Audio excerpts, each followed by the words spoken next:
Le yoga, pour moi, c'est maintenant une façon de vivre. Ce que je fais, les exercices que je vais faire sur mon tapis, c'est des exercices qui vont me permettre d'appliquer des choses dans ma vie de tous les jours par la suite, qui vont me permettre d'améliorer ma façon de vivre, ma façon d'interagir avec les autres, la patience qu'on développe sur un tapis, la souplesse du corps, mais aussi la souplesse d'esprit. Alors le yoga, c'est vraiment un mode de vie pour moi.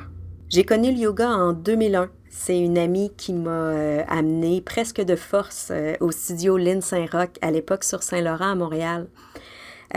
Donc j'y suis allée en sachant pas trop qu'est-ce qui m'attendait.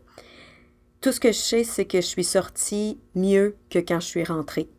J'ai pas trop compris qu'est-ce qu'on avait fait, ça avait passé vite.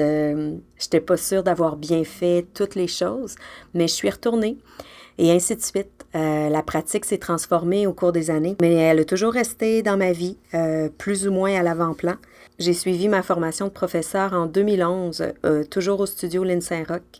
Ce qui m'a le plus marqué lors de cette formation, c'est comment le yoga, justement, peut avoir des impacts à d'autres niveaux de notre vie que pendant la pratique de yoga. Donc, ma vie s'est transformée presque bout en bout à partir du moment où je me suis vraiment consacrée à cette pratique via ma formation de professeur. Ma posture préférée, c'est définitivement Adho Mukha Svanasana ou le chien tête en bas.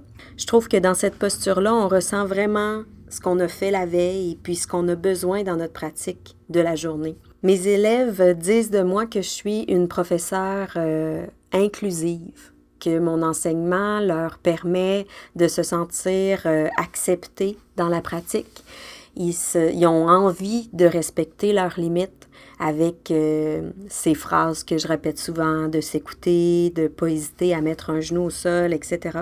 On dit aussi que mes cours sont très variés et c'est ce que mes élèves vont apprécier, que d'une semaine à l'autre, c'est jamais les mêmes séquences, c'est jamais les mêmes exercices qu'on va faire. Quand moi je suis une classe d'asana, ce que je préfère, c'est quand le professeur est capable de mettre l'ambiance pour l'introspection, pour rentrer à l'intérieur.